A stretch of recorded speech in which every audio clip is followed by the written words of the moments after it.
نحن الآن في شهر جماد الآخرة، ووفاة أبي بكر الصديق رضي الله عنه كانت في الليلة 22 من هذا الشهر. إن مكانة أبي بكر الصديق رضي الله عنه عظيمة جدا لا يمكن بيانها بشكل تام. كان رضي الله عنه أشفق الناس على المؤمنين، وفي بداية الإسلام حينما كان المسلمون ضعفاء قبل الهجرة والنبي صلى الله عليه وسلم بينهم، فكان أبو بكر رضي الله عنه يدافع عنه صلى الله عليه وسلم حينئذ، وواجه مخالفات ومصائب، ولازم النبي عليه الصلاة والسلام وخدمه ليلا ونهارا ولم يبالي بمخالفات الكفار قط.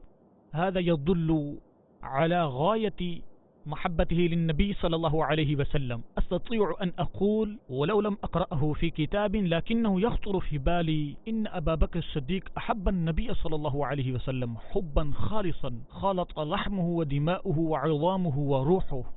إضافة إلى ذلك كان لا يترك النبي صلى الله عليه وسلم وحيدا لئلا يؤذيه أحد، وهذا يدل على كمال محبته. هكذا كان أبو بكر مع النبي صلى الله عليه وسلم. وكل ما ذكرته لن يفهمه إلا العاشق، لأنه يفرح بفرح حبيبه ويحزن بحزنه دائما. والصحابة كلهم رضي الله تعالى عنهم أحبوا رسول الله صلى الله عليه وسلم حبا عظيما فريدا، ولكن ليس كحب أبي بكر.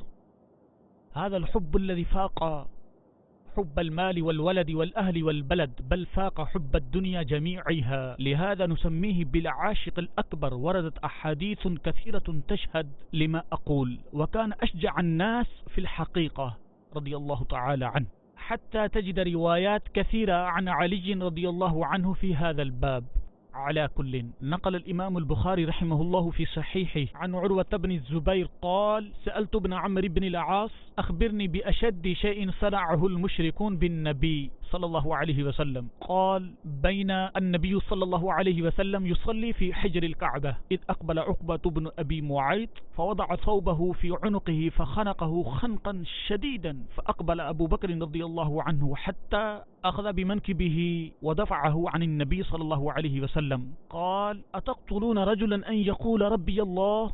أيها الأحبة، لاحظوا كيف وصل أبو بكر الصديق إلى النبي في أقصى سرعة لنصرته صلى الله عليه وسلم.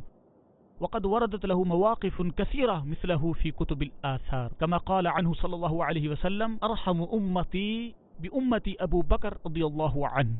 ونحن اليوم نتذاكر حال من كان مشفقا على الأمة وناصحا لها، أعني الصديق الأكبر رضي الله تعالى عنه.